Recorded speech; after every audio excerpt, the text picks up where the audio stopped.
Hello! Magandang hapon grade 5. Atin pong balikan ang ating tinalakay patungkol sa kasarian at kailanan ng pangalan. Alright? Makinig po kayong mabuti. Okay? Talakayin po natin ang kasarian ng pangalan. Okay? Meron pong 4 na kasarian ang pangalan sa wikang Filipino batay sa kasarian ng tinutukoy nito. Okay, tandaan po ninyo, ang 4 na kasarian ng pangalan ay ang panlalaki, pambabae, ditiyak, at walang kasarian. Kapag sinabi po nating panlalaki, ito ay ang mga pangalang tumutukoy para sa mga lalaki. Okay? So, meron po tayong halimbawang ama, lolo, kuya, bayaw, hari, at tandang. Pag sinabi naman po nating pambabae, grade 5, ito po ay ang tumutukoy sa mga pangalang babae lamang. Okay, eksklusibong tumutukoy para sa mga babae lamang. Okay, halimbawa po, ina, lola, ate, hipag, reyna, at inahin. Kapag sinabi po naman nating ditiyak, ito ay ang mga pangalan na maaaring tumutukoy or tumukoy sa parehong babae o lalaki ng walang pagkakaiba. Okay? Ibig sabihin ng ditiyak, hindi ka po sigurado kung ito ay lalaki o babae kasi hindi po niya tinukoy o hindi sinabi. Kapag sinabi naman po nating walang kasarian, okay, ito ay tumutukoy sa mga bagay na walang buhay o kasarian sa kalikasan. Okay, narito pang halimbawa, bansa, bagay, at pagkain. Okay? So, walang kasarian dahil sila po ay tumutukoy sa walang buhay. Okay? Hindi sila babae, hindi rin sila lalaki, kaya walang kasarian. Okay, sa ditiyak naman po, okay, narito yung mga halimbawa, bata, doktor, guro, at magulang. Okay? So, hindi tiyak dahil hindi tayo sigurado kung ito ba ay babae o ito ba ay lalaki. So, hindi po binanggit.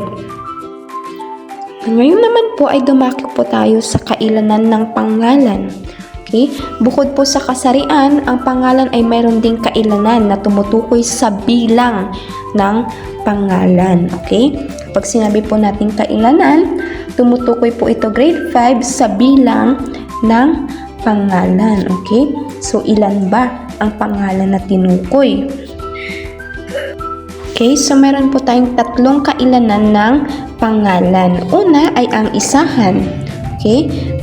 Ito po ay likas na nag-iisa o iisang tao o bagay lamang po ang tinutukoy nito. Okay? Halimbawa po, kaklase.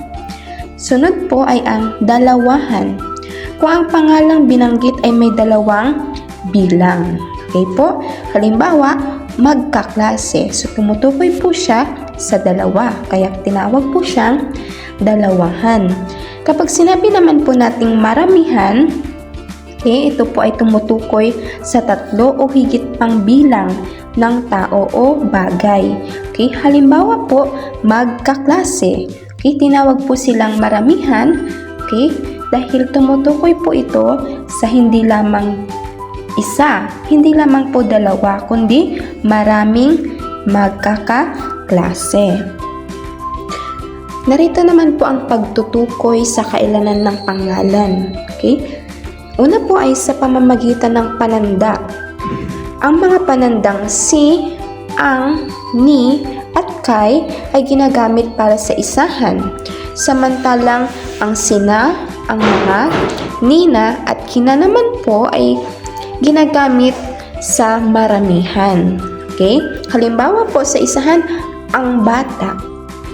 Okay? Sa maramihan, okay, ginagamit po natin ang mga bata. Okay? Naintindihan po?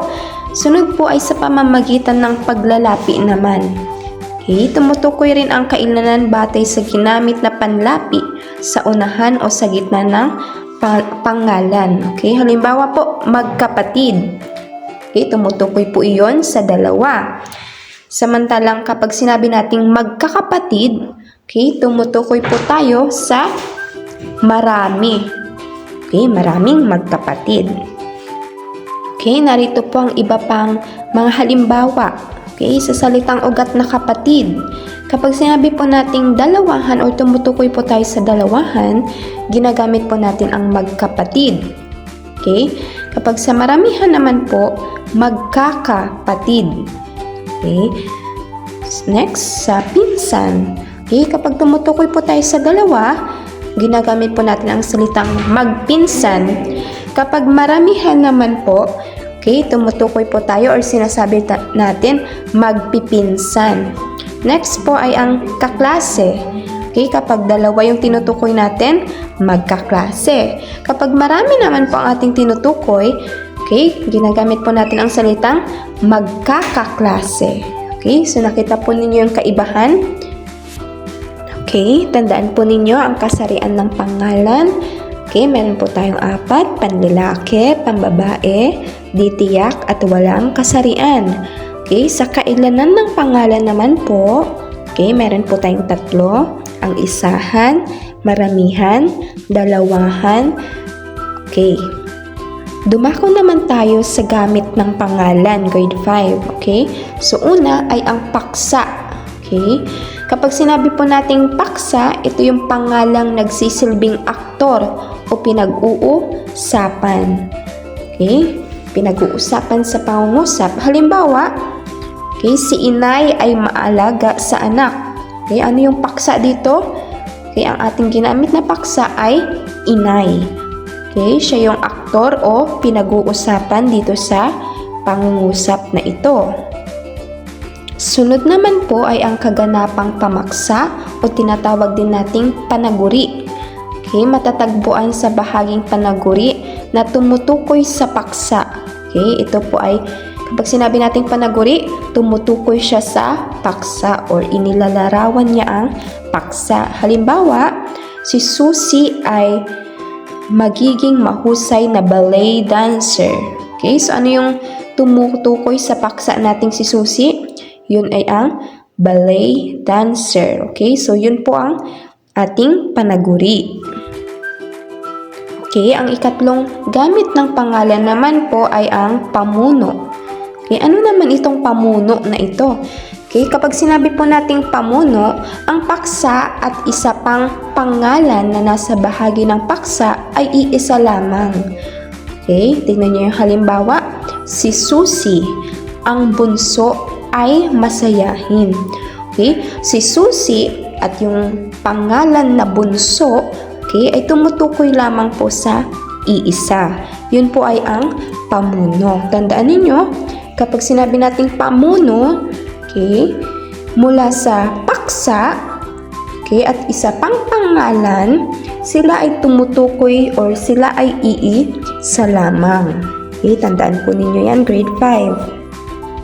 Sunod naman, okay, at ang panghuli na gamit ng pangalan ay ang tinatawag nating pantawag. Okay, ano naman ito?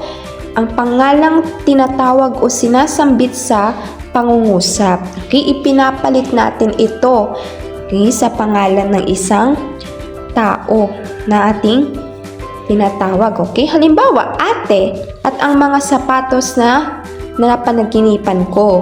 Okay, so ginamit po natin yung pantawag na ate. Okay, para tukuyin yung kinakausap or sinasabi natin. Ayan, so huwag niyong kakalimutan yung 4 na uri ng gamit or 4 na gamit ng pantawag. Mayroon tayong simuno o paksa, panaguri, pamuno, at ang pantawag. Okay, maraming salamat sa pakikinig. Magsanay kayo sa paggamit ng pangalan. Magkita-kita tayo sa susunod na aralin. Paalam!